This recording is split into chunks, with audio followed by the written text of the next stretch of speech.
All right, ladies and gentlemen, so I hope you had an absolute blast with this project. It's a really cool image. Thanks again to the guys in Gasoline Heart for letting us use shots from their awesome shows. If you get a chance to see them, go and check them out. They're good guys, good friends, and write some great music. The other thing that I want to do is just bring out the Level Up Challenge. So let's take a look.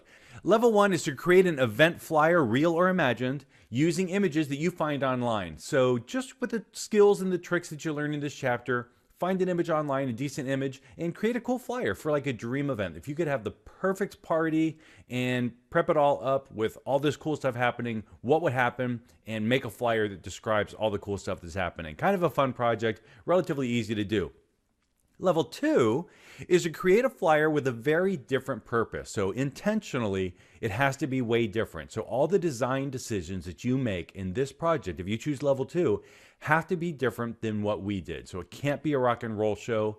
That way you're going to have to make different font decisions. You're going to need to make different design decisions. The way that you'll lay it out and compose the flyer needs to be different.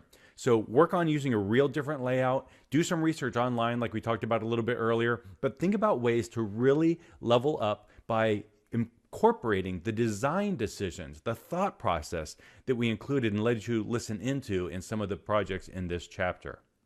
Level 3 is to create a flyer for someone at your school, someone at work, maybe somebody in an organization that you're a part of. Create a flyer for a real person, a real event. Learn what it's like to work with a client. If you want to peek on some ideas on how to kind of make that whole process go a little bit smoother, check chapter 10 where we talk about a lot of that stuff on designing for other people. But it really brings you to a whole different level of design because you don't get to call all the shots. And it's a really cool process of learning how to sort of interpret what the customer needs and also what the audience needs and designing for that rather than designing for just what you really appreciate, because it may be a real different style than what you're into. But as a designer, that's what you're going to need to do. That's a tough challenge. We encourage you guys to check it out and give it a try. If you want to share your work and the things that you do and connect with other readers and with us online, go ahead and use PPBB Learn PS, and that's the best way to connect with the overall series and everything going on there. But if you do one of the level up challenges, and especially if you do level 3, we would really love to see that. And you can share it out using this hashtag PSLUCDream3. And if you want to share out level 1 and 2, just make it Dream 1 or Dream 2, depending on what level you do. And that way you can kind of maybe see some other people's work online and just compare what you're doing to other people.